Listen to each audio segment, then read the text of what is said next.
اللہ کو دیکھنا چاہتے ہیں، جبکہ قرآن کہتا ہے کہ سبحان وہ اللہ پاک ہے اس بات سے دیکھا جا سکے۔ جب ہمارا یا ہمارے بچوں کا تعلق قرآن سے مضبوط ہوتا ہے تو ان کو یقین ہوتا ہے اس بات پہ کہ اللہ کو کوئی آنکھ نہیں دیکھ سکتی، اس میں طاقت نہیں اللہ کو دیکھ سکے، اس لیے یہ مطالبہ کرنا بھی مناسب نہیں ہے، ہم اللہ کو دیکھنا چاہتے ہیں۔ دوسری چیز، جب ہم دیکھتے ہیں کہ دنیا میں انکار حدیث کا فتنہ سر اٹھاتا ہے تو اس کا بھی جواب قرآن میں موجود ہے کہ لوگ کہتے ہیں کہ حدیث کو نہیں ماننا چاہیے، صرف قرآن کافی۔ تو پھر قرآن ہمیں بتاتا ہے بار بار کہ آپ کو رہنمائی لینی پڑے گی حدیث پاک سے، کہ اللہ نے اپنے پیغمبر کو کتاب اور حکمت دے کے بھیجا ہے۔ جب قرآن کہتا ہے حکمت دے کے بھیجا ہے، اس کا مطلب ہے حکمت سے مراد نبی علیہ السلام کا فرمان ہے، وہ حدیث ہے۔ ہم دیکھتے ہیں فتنہ ہے رافضیہ کو صحابہ کرام کے بارے میں بکواس کرتا ہے۔ اب صحابہ کرام کے بارے جو بکواسات کرتی ہیں اس کا بھی جواب قرآن میں اور سنت میں موجود ہے۔ ہم دیکھتے ہیں کوئی ایسا فتنہ، بہت سارے فتنے دنیا میں ہیں کہ جن میں ہمارے اپنے بچے، سیکولرزم ہے، پھر مختلف قسم کے لبرلزم ہے، جہاں پہ ہمارے بچے جاتے ہیں اور ورگلائے جاتے ہیں اور ایسے ایسے سوالات کرتے ہیں، اور سوالات کرنے والے وہ بچے ہوتے ہیں کہ ایم فل کرنے تک ان کا قرآن سے بھی کوئی تعلق نہیں ہوتا، حدیث سے بھی کوئی تعلق نہیں ہوتا، راستے میں انہیں کوئی لاجک کی یا فلسفے کی یا منطق کی ایسی کتابیں ملتی ہیں جہاں سے وہ سوالات اٹھاتے ہیں، اٹھا کے بعد میں وہ کہتے ہیں جی دیکھیے اللہ کا وجود ہی نہیں ہے، آپ کہاں ثابت کریں گے اس کو۔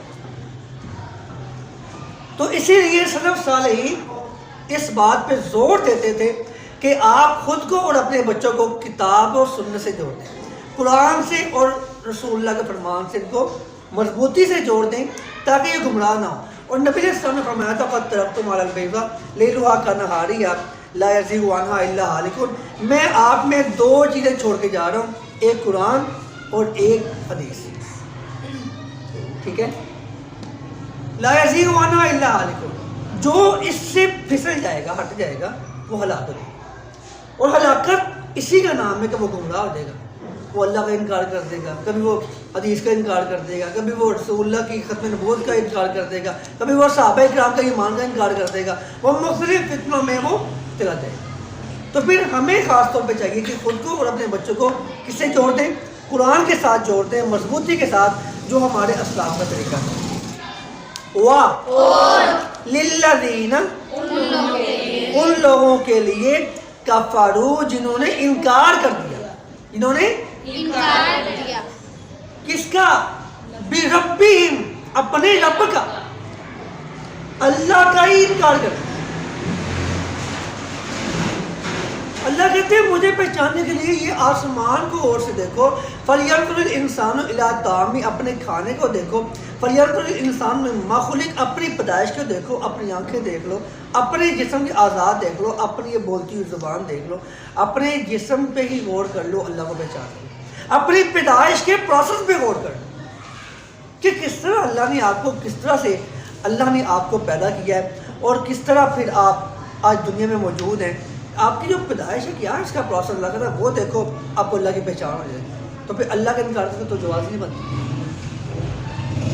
مشرکین مکہ اللہ کا انکار نہیں کرتے تھے، بلکہ مشرکین مکہ وہ کہتے تھے اللہ بھی ہے، فلاں فلاں بھی ہمارے مشکل حل کر سکتے ہیں، فلاں بھی اولاد دیتے ہیں، لیکن اللہ بھی ہے۔ اللہ کے منکر وہ بھی نہیں تھے، وہ دیر سے اللہ کے منکر نکلتے آ رہے ہیں، اللہ نہیں ہے، ہر چیز آٹومیٹک چل رہی ہے۔ اور یہ میری کتاب ہے، یہاں سے یہاں خود نہیں آ سکتی، یہ قرآن پاک میں نے پکڑا ہوا، خود بند نہیں ہو سکتا، یہ ریل اٹھا کے خود یہاں نہیں آ سکتی آٹومیٹیکلی۔ یہ کون سا ایسا سسٹم ہے کہ جو اللہ کی ذات کے بغیر دنیا کا اتنا بڑا نظام چل رہا ہے؟ جیسا میں نے آپ کو بتایا تھا کہ زمین جتنی بڑی ہے، سب سے چھوٹا ستارہ زمین سے 10 گنا، زمین سے 10 گنا، یہ زمین سے 10 گنا بڑا ستارہ، اس طرح کے کروڑوں ستارے ایک سیارے میں سما جاتے ہیں۔ کس نے بنا دیا سارا؟ یہ خود ہی بن گیا، یہ خود ہی بن گیا۔ یہ کوئی شخص آٹومیٹک کہتے ہیں یا کہتے ہیں خود ہی بن گیا، حد وجود میں آ گئی۔ اگر خود ہی بنتا ہے تو اگر کسی کی آنکھ نکل جائے وہ خود ہی کیوں نہیں بن جائے؟ کسی کے جسم میں کوئی حصہ ضائع ہو جائے وہ آٹومیٹکلی دوبارہ باہر کیوں نہیں ہو جاتا؟ تو پھر کیا ہے جی؟ وَلِلَّذِينَ، ان لوگوں کے لیے کفروا جو تمام اللہ کی علامتیں دیکھنے کے باوجود جو پیچھے بیان ہو گئی ہیں. تو اس کی ہاتھ میں بادشاہت ہے ایک، وہ ہر چیز پہ قادر ہے، اس نے ہی موت کو پیدا کیا، اسی نے زندگی کو پیدا کیا. مقصد کیا؟ تاکہ آپ کو آزمائے کہ کون کیا کرتا ہے، اپنی طاقت کا کیسے استعمال کرتا ہے اور اپنی غربت کے ایام میں کس کو پکارتا ہے، تاکہ وہ آپ کو آزمائے، بھوک دے کے، افلاس دے کے، مال دے کے، اقتدار دے کے، حسن دے کے، شہرت دے کے. کرنا کیا چاہتے ہیں آپ؟ اللہ آپ کو آزمانا چاہتا ہے کہ آپ اللہ کی عطا کردہ نعمتوں کا یا اللہ کی دی ہوئی آزمائشوں پہ آپ کس طرح سے اس کا سامنا کرتے ہیں اور اس میں اللہ کو پکارتے ہیں، کسی اور کو پکارتے ہیں، اللہ کی فرما برداری کرتے ہیں یا نافرمانی کرتے ہیں. اور اللہ کہتے ہیں کہ میری وہ تمام چیزیں خالق سبع سماوات طباقا، میں نے 7 آسمان بنا دیے، پھر بھی انکار کرتے ہو. میں نے آسمان بنا کے آپ سے کہا، میں نے آپ کو آنکھیں دی ہیں، دیکھو اس کو، آسمان کو اس میں کوئی نقص نکال کے دکھاؤ. آپ آسمان کو دیکھو، بار بار دیکھو، آپ نقص نہیں نکال سکتے.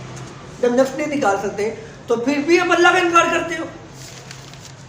اور جب ساری علامتیں ہم نے آسمان کو سجا دیا ستاروں کے ساتھ، ستاروں پہ غور کر لو، ہم نے ان کو رجوم للشیاطین بنایا تاکہ ہم کو ان کے ساتھ ہم شیطانوں کو مارتے ہیں. اب جب وہ ستارہ سیارہ ٹوٹتا ہے اس کو لڑنے کے لیے، اب اس پہ غور کر لو. وعلامات وبالنجم هم يهتدون، میں نے کل بتایا تھا نا آپ کو کہ اللہ نے ستارے اس لیے بنائے تاکہ ہم راستے معلوم کریں یا وقت معلوم کریں. اللہ کہتے ہیں راستے بھی ان سے معلوم کرتے ہو جو میں نے ستارے بنا دی، اور وقت بھی ان سے معلوم کرتے ہو جو میں نے ستارے بنا دی، اور پھر کہتے ہو اللہ ہی نہیں، پھر بھی میرا انکار کرتے ہو. وَلِلَّذِينَ، اور ان لوگوں کے لیے کفروا جنہوں نے انکار کر دیا، کفروا جنہوں نے انکار کر دیا، زور سے بولیں، جنہوں نے انکار کر دیا، بربہم، اپنے رب کا، اپنے رب کا اتنا کچھ دیکھنے کے بعد بھی اپنے رب کا کیا کر دیا؟ انکار کر دیا. عذاب جہنم، عذاب، یہ عذاب عربی زبان میں سزا کو کہتے ہیں، ہماری زبان میں اسے سزا کہتے ہیں. عذاب سزا دینا. بربہم، اپنے رب کا انکار کرتے ہیں، ان کے لیے کیا ہے؟ عذاب جہنم، جہنم کا بولے، جہنم کا عذاب، ان کے لیے جہنم کا عذاب ہے. وَبِئْسَ الْمَصِيرُ، نہیں ہمیشہ نہیں دیں گے تو اور بئس برا ہے، بئس